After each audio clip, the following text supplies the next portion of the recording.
Ok, bueno, hoy comenzamos nuestra lección número 14, donde ya comenzaremos a ver todo lo que es el territorio, las tierras bíblicas, el territorio de Israel, pero desde una perspectiva del Nuevo Testamento. Así que esta clase y la próxima van a ser introductorias y vamos a ver, más que geografía, tenemos que ver el contexto histórico y cultural que nos va a permitir después entender mejor todo lo que tenga que ver con la geografía, ¿sí? Bueno, lo interesante es que ya podemos ver como una gran diferencia entre el Antiguo Testamento y el Nuevo Testamento es que la mayoría de las historias y de los relatos bíblicos del Antiguo Testamento suceden en las montañas y en los valles. Ya vimos cómo los patriarcas escogieron principalmente asentarse en la zona montañosa, muy poco este, cerca de la costa de la llanura del Mediterráneo, por ejemplo. La experiencia central que tiene que ver con la vida de Jesús sucede principalmente allí en el agua, ¿no? En el mar de Galilea, con los pescadores, en las costas. Si bien, por supuesto, también recorrió otras regiones del país, pero llama la atención esta primera diferencia.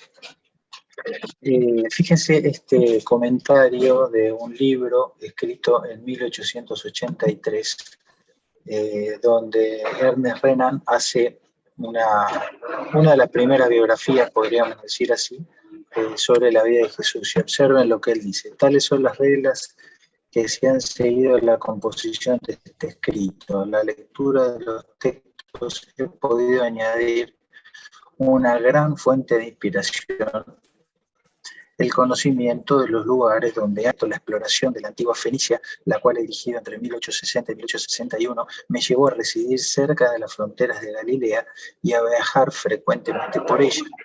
He atravesado en todos los sentidos la provincia evangélica.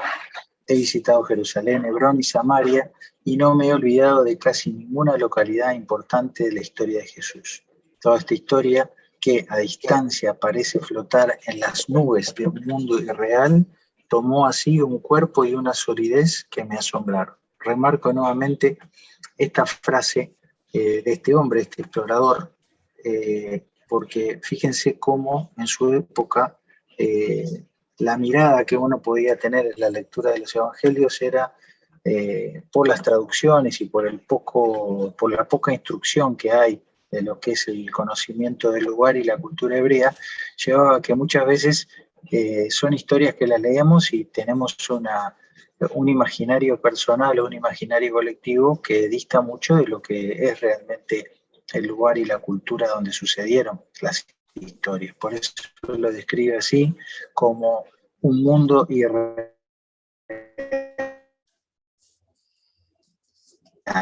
y que al estar en el lugar tomó cuerpo y una solidez que me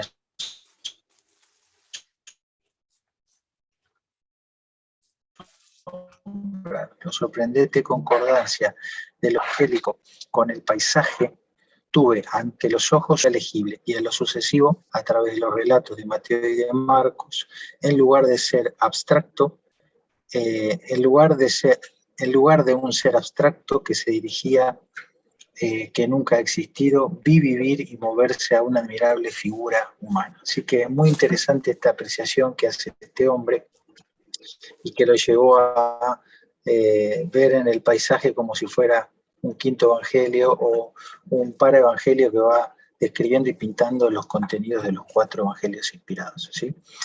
Hay un nivel de análisis interesante en algunos autores que hablan de lo que podría ser la desjudaización del Nuevo Testamento. Y esto tiene que ver con un proceso que se dio a lo largo de la historia. Después tengo otra diapositiva donde comento un poquito más esto, pero básicamente se refiere a la pérdida de referencias judaicas o hebreas a la hora de leer nuestras Biblias, ¿sí? Por ejemplo, lo que puede ser con los cambios de nombres, ¿sí? En nuestra Biblia encontramos Jope, Belén, Emaús, que digamos son transliteraciones o modificaciones al español o a las lenguas latinas, y que hacen que se pierda mucho lo que es realmente la pronunciación y el estilo hebreo o semítico, ¿sí? Y digamos, esto no sería tanto, sino sobre todo lo que hace a un desconocimiento de la cultura y a un desconocimiento de la geografía, ¿sí? Bueno, estamos aquí para romper ese modelo, ese paradigma de enseñanza que tiene siglos instalado y que hace, como le pasó a Ernest Renan muchas veces, que los relatos se desarrollen en un mundo irreal, en un mundo imaginario y no el que realmente fue.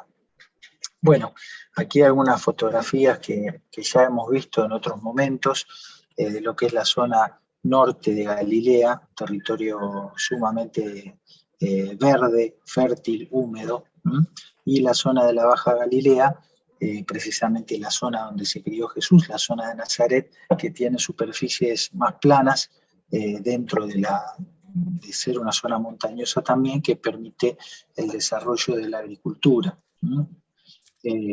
Fíjense el Valle de Jezreel, donde hemos estado también. Observen, si ustedes recuerdan, todas las películas que todos nosotros hemos visto alrededor de la vida de Jesús, siempre se han desarrollado mostrando un paisaje árido, desértico, y no han sido justos, de alguna manera, en mostrar cómo realmente es este territorio, ¿sí? Lo cual, bueno, va impactando en todo nuestro inconsciente, en nuestro imaginario colectivo, y nos ha llevado como es el paisaje real.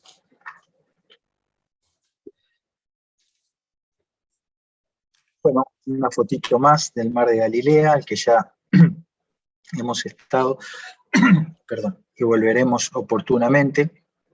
La zona de los Altos del Golán, allí al norte del mar de Galilea, donde va naciendo el río Jordán. Observen qué belleza y qué distinto es a, como dije, las imágenes que a través de las enseñanzas populares o de las películas que vamos viendo, nunca vemos una cosa así. Este es un lugar donde tranquilamente Jesús puede haber estado cientos de veces con sus discípulos y en su niñez, ¿no es cierto?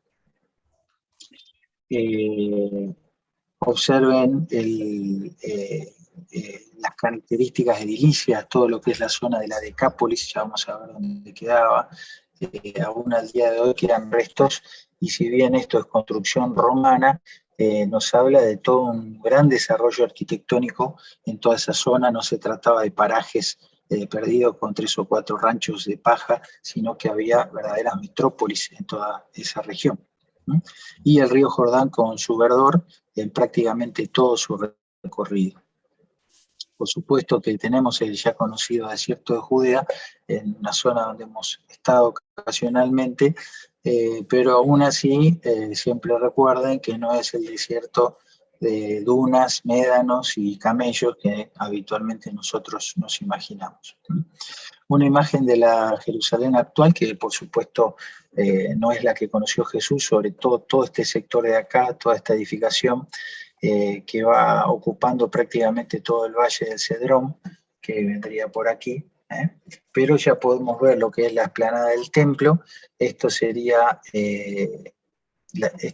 norte, ¿sí? El sur aquí, el este y el oeste hacia el fondo.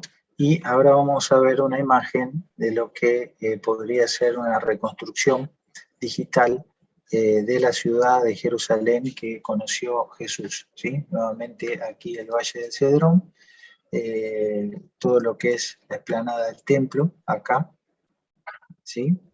Y todo esto que recuerdan ustedes es la antigua ciudad de David, ¿sí? La antigua ciudad de David, con el Valle de Hinnom aquí al sur, ¿sí? Muy bien.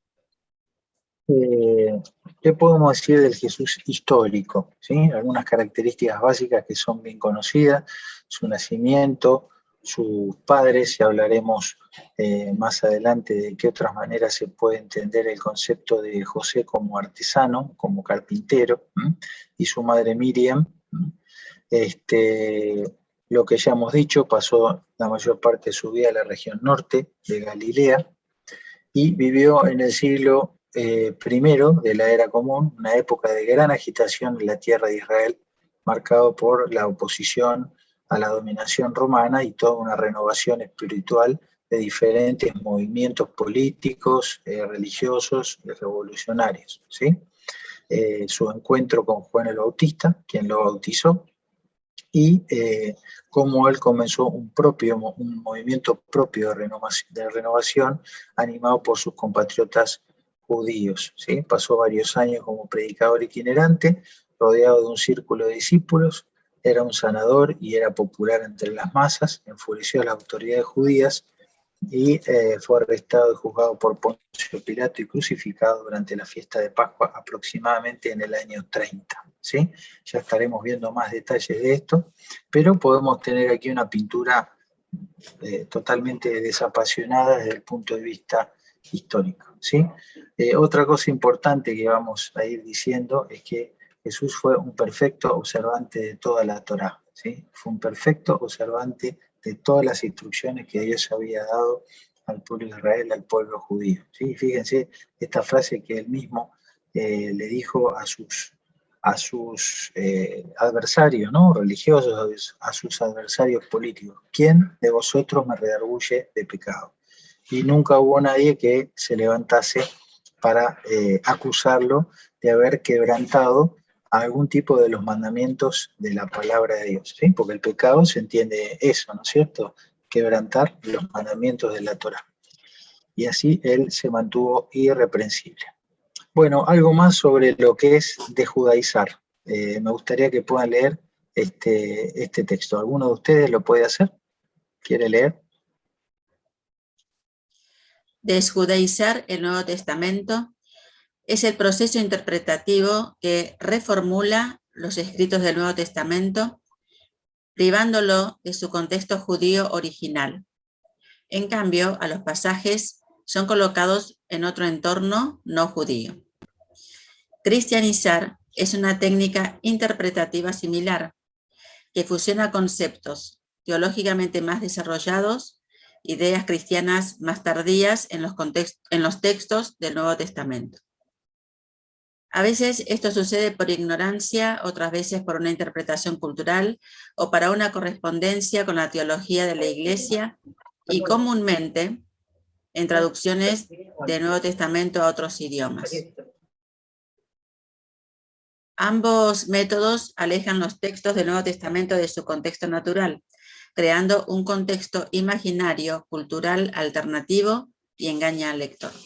Esto a menudo da lugar a interpretaciones inexactas y erróneas de pasajes y una ilusión que el Nuevo Testamento no es un documento judío.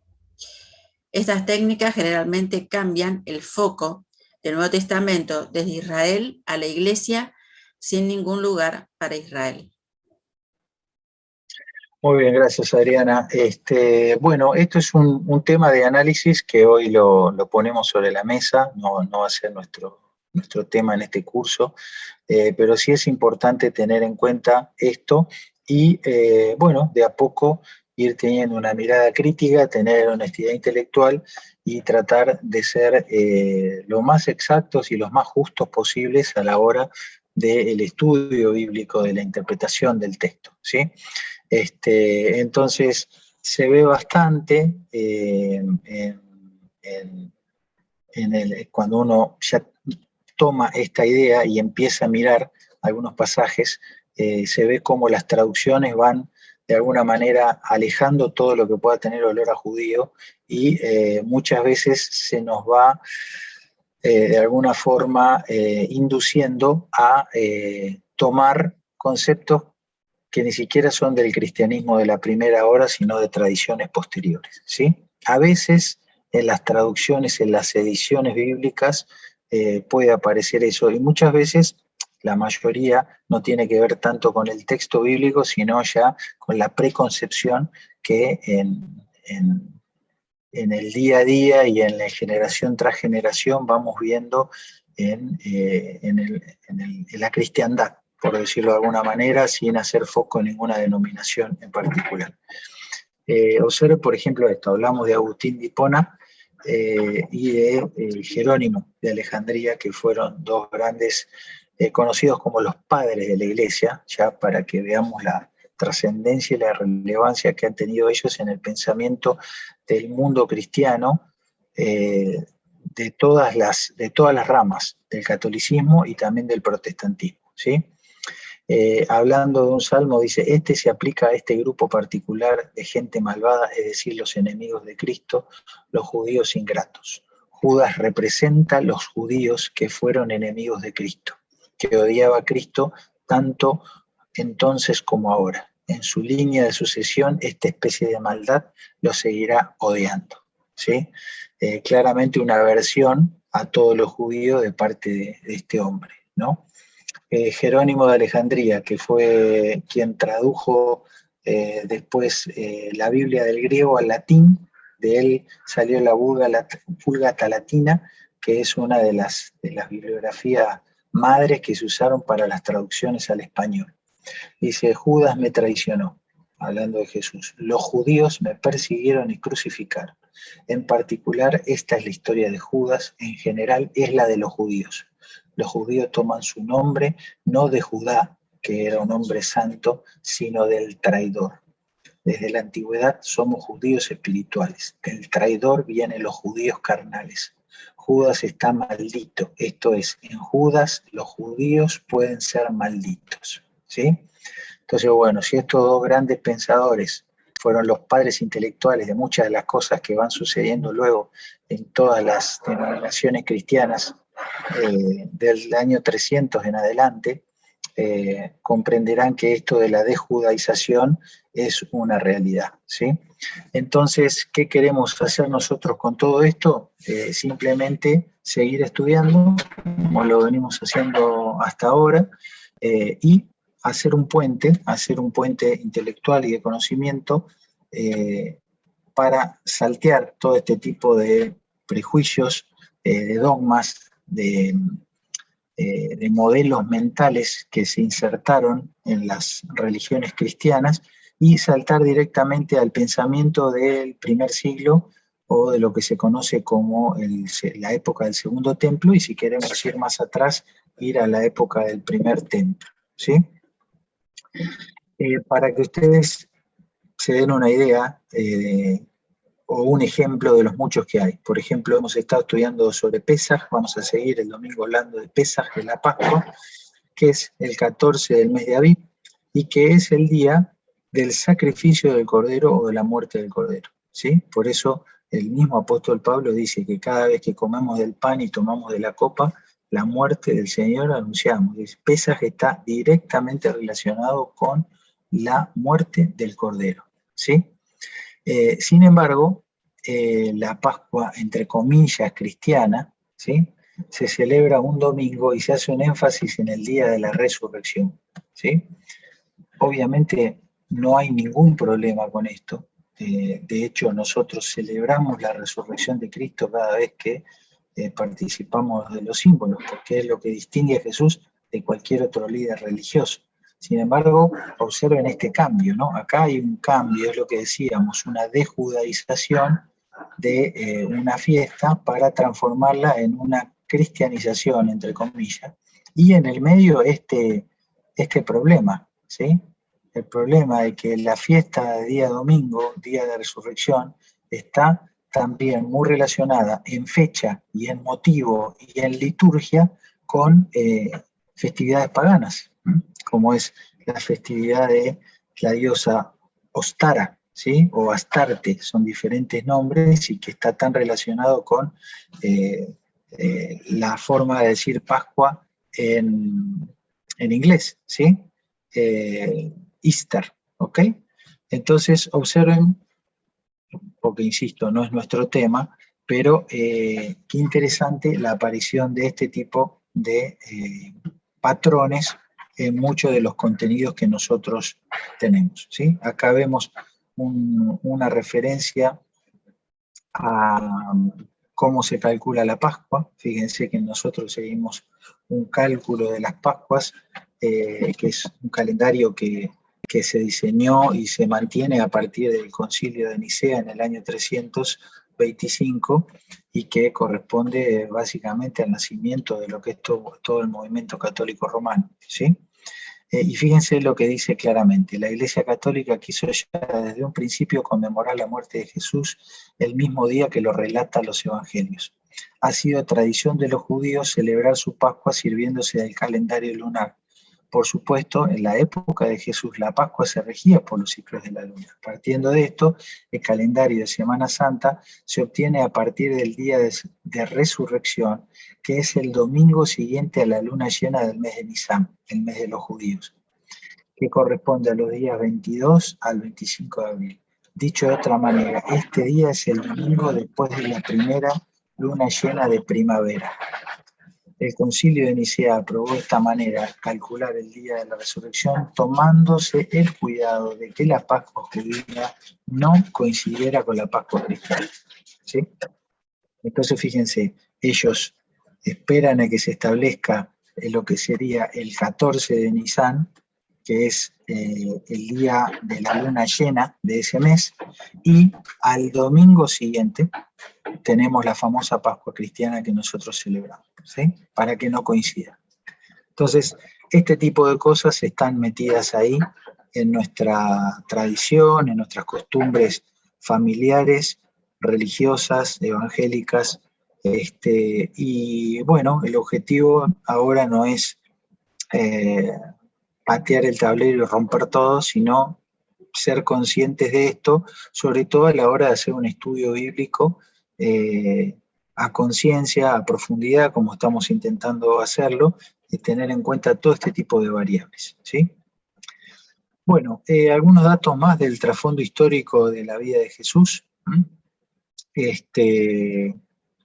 8 siglos de control imperial. Ya a partir de 722, Israel prácticamente deja de existir como nación de 12 tribus, y hasta el día de la crucifixión de Cristo y hasta el día de hoy no han vuelto a tener la estructura con las cuales Dios lo diseñó. Si bien en la década del 40, después de la Segunda Guerra Mundial, se les concedió volver a ser un Estado, el Estado actual de Israel es un Estado totalmente secular y no tiene nada que ver con la nación de Israel tal como la diseñó Dios. Pero qué interesante cómo todos estos acontecimientos también formaron parte de la vida de Jesús. Sabemos que cuando los asirios conquistan la mitad del reino, la parte norte de Israel, y estas 10 tribus del norte quedan perdidas, quedan asimiladas entre sus captores, vemos cómo Jesús habló de esto, ¿no? De que él vino a buscar a las tribus perdidas de Israel.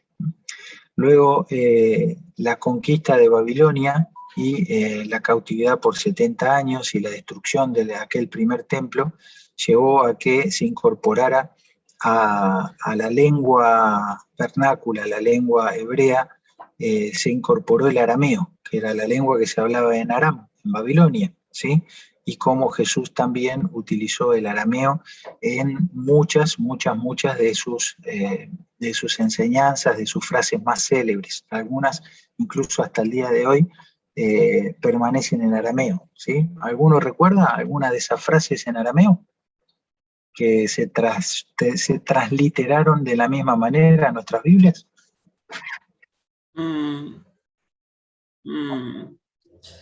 Ayudita, por favor.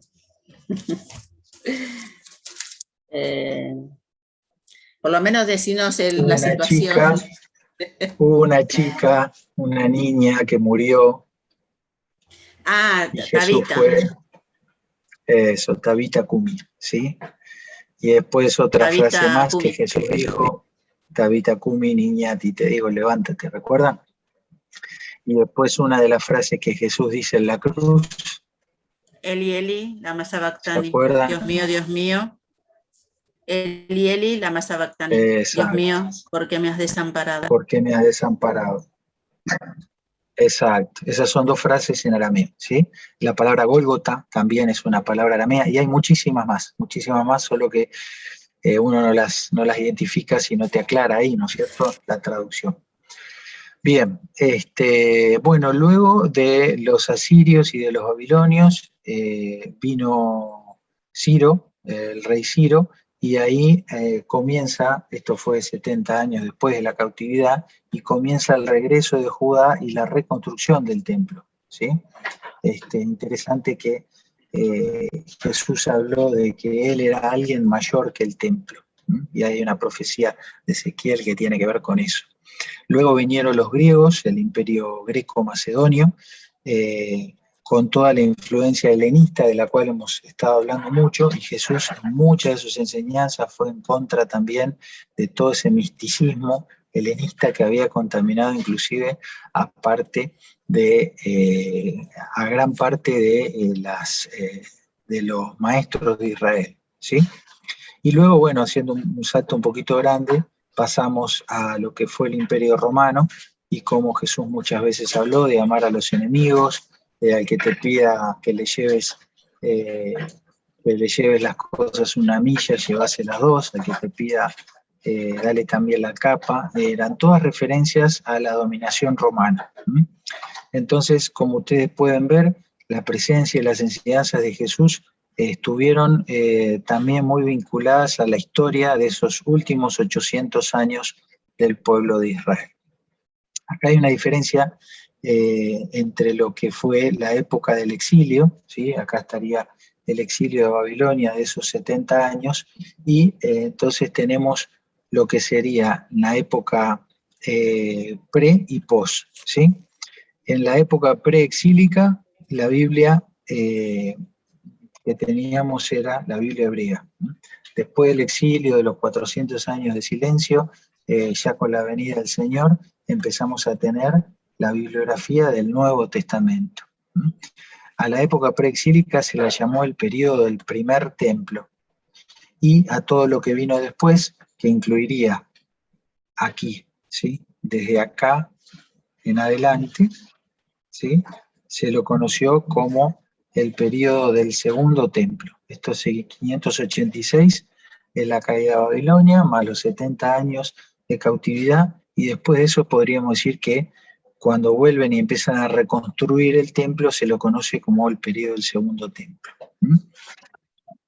Antes de eso se hablaba de los israelitas como una nación, ¿sí?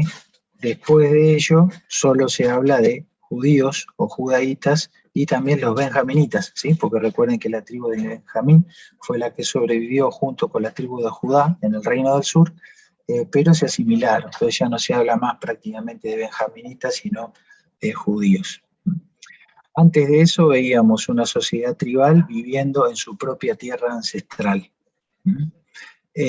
Luego de eso vemos simplemente algunos pequeños grupos olvidados, ¿sí?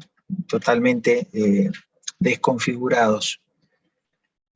Antes de eso el gobierno de reyes nativos, y después de eso lo que queda de Israel y de Judá es simplemente la religión, ¿sí? Ya no una nacionalidad, sino solo su religión. Vemos antes de eso los profetas aconsejando a los reyes, y después lo que vemos son reyes extranjeros, ¿sí? Israel no tuvo más un rey propio luego de la caída de Babilonia.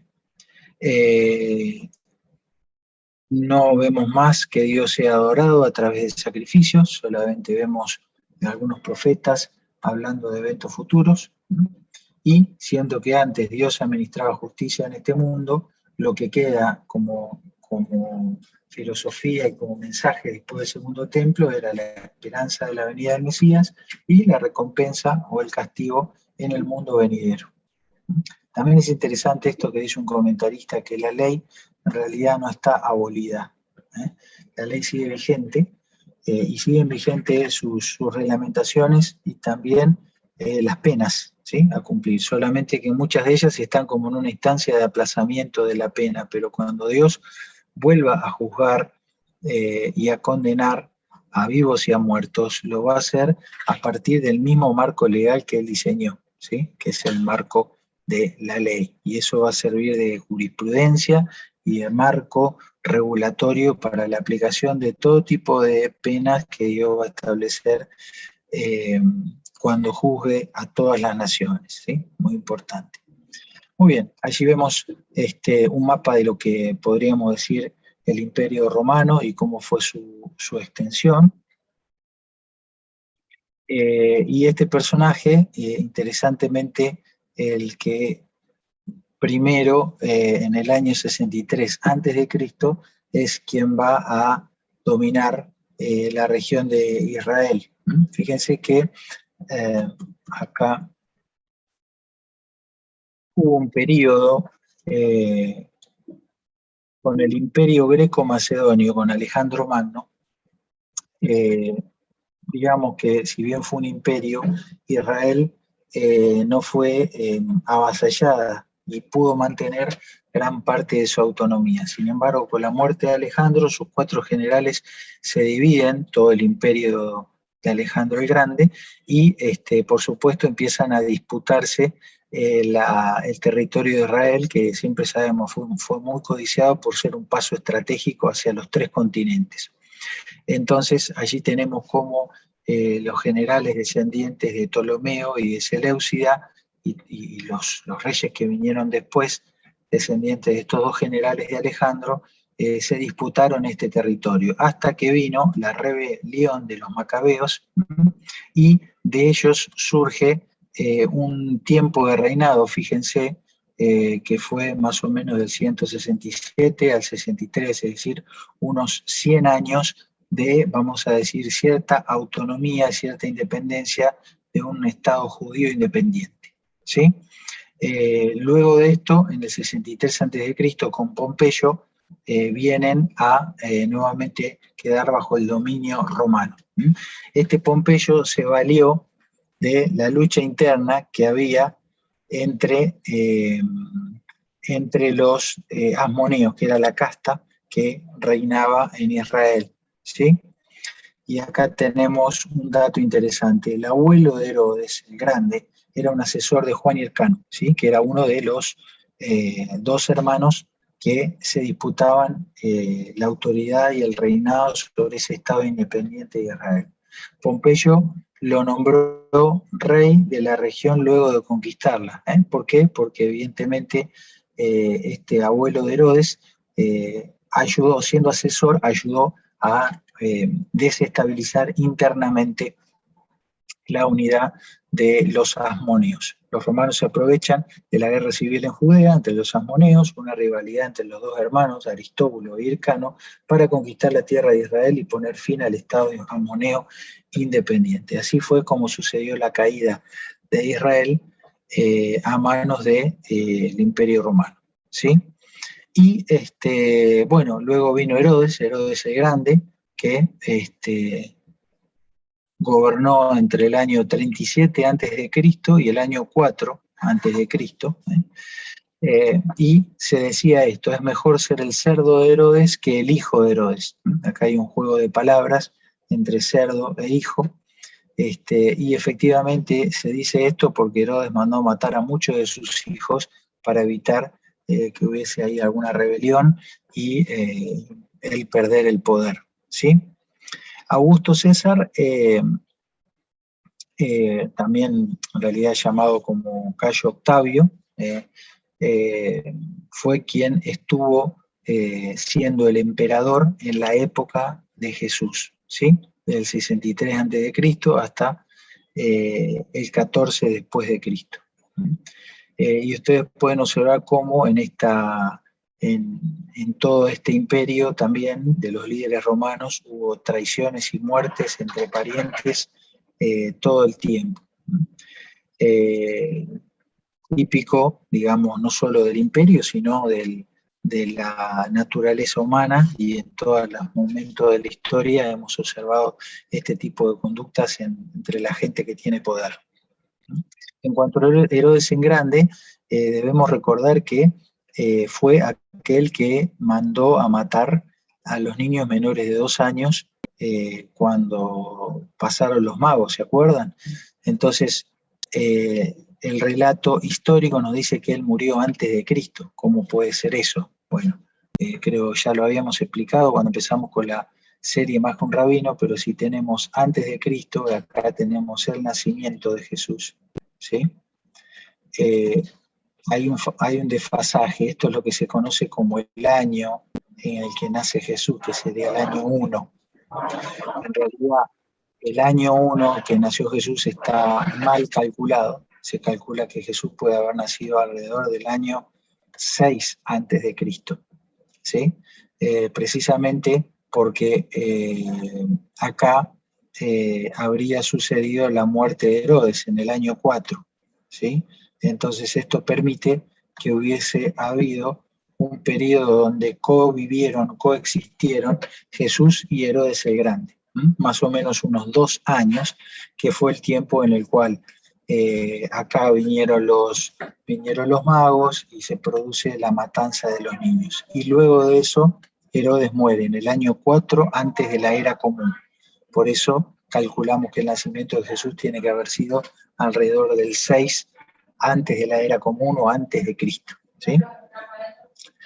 Muy bien, otros emperadores que vivieron durante la vida de Jesús, ya dijimos Augusto César y Tiberio César, ¿sí? Que fue más contemporáneo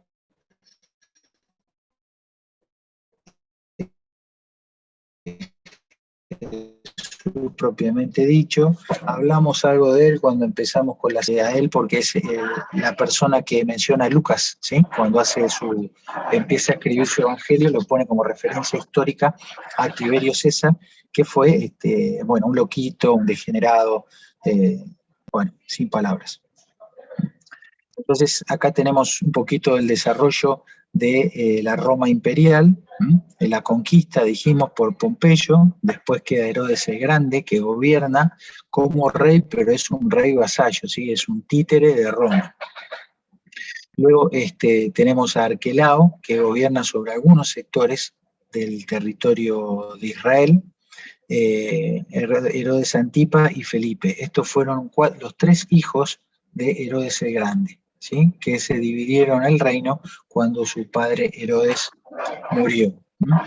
Después de esto, en la provincia de Judea, es decir, en la zona sur, no hubo un reinado de alguno de estos descendientes, sino que se la constituyó en una provincia romana y el imperio romano ya ponía prefectos, ¿sí? Puso a estos prefectos en los diferentes momentos de la historia. Acá hay 2 datos muy importantes. Bueno, uno de estos procuradores estuvo allí en la época de Jesús, ya vamos a ver, pero acá hay un dato muy interesante que es este y este, ¿sí? Estos dos hitos en la historia del pueblo de Israel explican muchas cosas de por qué el judaísmo tradicional y el movimiento que seguía al Mesías Jesús de Nazaret fueron separándose, y estas revueltas judías tuvieron mucho que ver. En el año 70 fue donde se produjo la destrucción del templo, pero la revuelta más importante fue aquí, la revuelta de Simón Bar Kokhba, ¿sí? En la cual murieron cerca de 500.000 de judíos en la batalla. Y fue aquí donde se produjo la muerte de los últimos soldados de Masada, ¿recuerdan? Esa fortaleza que había construido Herodes y que ya la habíamos visto en una de las clases.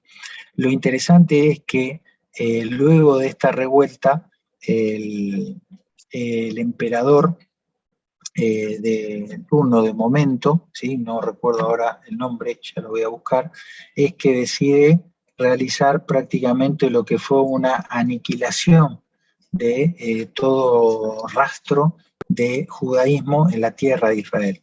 Eso llevó, entre otras cosas, a que se le cambie el nombre, ya no se ha llamado más Israel, sino Palestina. La ciudad de Jerusalén se le cambió el nombre, se le puso el nombre de Elia Capitolina, que significa la capital del sol.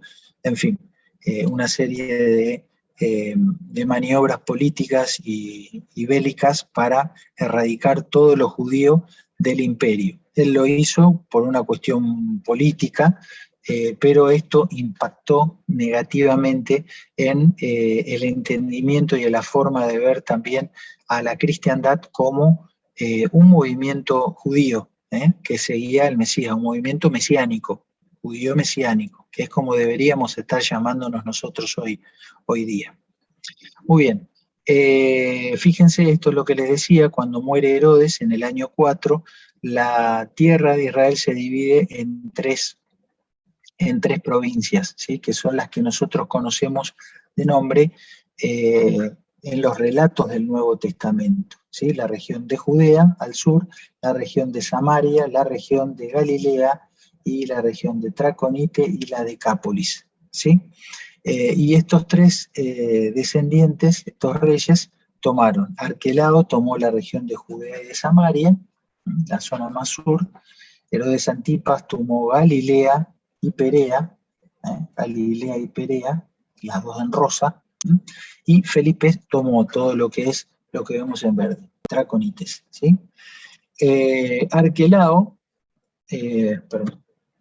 fue depuesto por los romanos en 6 de la era común debido a la corrupción y reemplazado por un prefecto romano, más tarde llamado procurador. Su territorio se convirtió en la provincia romana de Judea, que estaba bajo la jurisdicción del gobernador de Siria, ¿sí? Entonces estos son algunos de los nombres que nosotros vemos. Ya ven que decir Judea, o mejor dicho, decir judío, nos lleva a preguntarnos, bueno, ¿de qué estamos hablando? Estamos hablando de judío porque es descendiente de la tribu de Judá, es judío porque sigue una religión monoteísta, es judío porque es oriundo de la provincia romana de Judea, o es judío porque sigue la religión judía.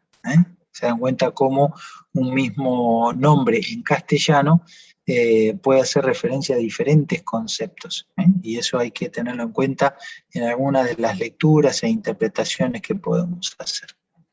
Bueno, ¿cómo estamos de hora? Porque me estoy mirando el reloj. ¿Alguien tiene ahí?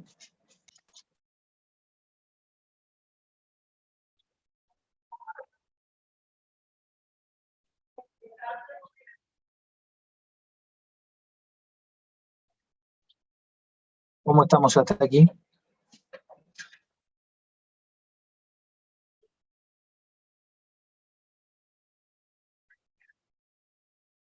Bueno, voy a seguir un minutito más y cortamos, ¿sí? Porque ha pasado la hora ya y es bastante denso el tema, pero bueno, nos toca desarrollar.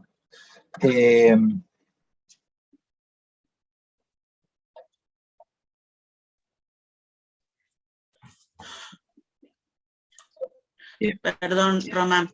Sí te escuchaba y estaba respondiendo, pero Sí. tenía el micrófono apagado, ¿viste? Y mi máquina está... Toco una función y parece que se está por colgar. 16, 10 decía... Bárbaro. Bueno, gracias, Adri. Muchas gracias. Bueno, terminando un poquito esta parte histórica, ver cómo fue la administración romana en toda la zona de Judea, ¿sí? Fíjense que en la época en que vivió Jesús estuvo Augusto como emperador y también luego estuvo Tiberio César, ya los mencionamos, y el prefecto o el procurador en la época de Jesús en la zona de Judea. Recuerdan que dijimos recién que no estaba administrado por uno de los hijos de Herodes, sino por un gobernador o procurador romano. Ahí lo tenemos a Pilatos y, bueno, Caifás como sumo sacerdote, ¿sí? Como ustedes pueden ver, o como recordarán, Lucas menciona 2 sumos sacerdotes, ¿sí? Se menciona a Caifás y se menciona a Anás, ¿sí? Esto tiene que ver porque no solo que eran parientes, sino que era como, bueno, reina oficialmente y el otro es el gobernador de facto, ¿no es cierto? Entonces esto sucedía también en aquella época. Muy bien, vale decir que ninguno de estos sumos sacerdotes ya era descendiente de la línea arónica, eran sumos sacerdotes con puestos comprados, puestos políticamente, ¿sí? Y muchos de ellos inclusive eran de ascendencia egipcia, ya eran puestos totalmente aberrantes y era una religión más corrompida, que había perdido totalmente el sentido y la pureza ritual que Dios había diseñado para su pueblo. Muy bien, y cerramos con esta diapositiva donde nos muestra este hallazgo arqueológico que fue muy importante en algún momento de la historia, allí por la década de 50, si mal no recuerdo, donde se dudaba mucho de la veracidad de los escritos de Lucas, que es muy puntual y muy detallista al dar información sobre el contexto cultural del momento, y esta placa, reconociendo a Poncio Pilato como prefecto, fue uno de los elementos que permitió reconocer y justificar la prolijidad de Lucas y su capacidad para la veracidad de su relato, ¿sí? Bueno, mis queridos, nos queda todavía prácticamente más de la mitad de la presentación, pero denso y un poco aburrido. Pero bueno, son las bolillas que a veces toca estudiar igual, aunque no nos gusten tanto. Bueno, ¿cómo estamos hasta aquí para irnos? Bien, bien, bien. Muy bien, bueno, les invito a que podamos hablar. A mí algo que me gusta siempre de ese relato inicial que hace Lucas, en su, vamos a decir, en su introducción a la carta que le hace a Teófilo, y dar ese detalle de cuándo sucedió todo esto, me hace pensar en el momento, ¿no? En la ocasión justa que el Señor eligió para hacer lo que hizo y para que Jesucristo venga finalmente a cumplir su misión. Tiene que ver un poco con el Kairos que hablábamos el domingo, ¿recuerdan? Es no solamente una cronología de sucesos, sino es el momento, ¿sí? Es el tiempo, es la ocasión que Dios eligió para que las cosas sucedan en cuanto a la venida de su Hijo. Así que bueno, damos gracias a Dios porque Él está en control del tiempo y del Kairos. Amén. Bueno, podemos orar para terminar, ¿les parece? Señor, te damos las gracias por esta nueva oportunidad que nos has dado de estar meditando en tu palabra y aprendiendo tal vez cuestiones complementarias, pero que con mucha responsabilidad y seriedad queremos hacerlas para ir siempre a un entendimiento claro, llano, directo de tu palabra.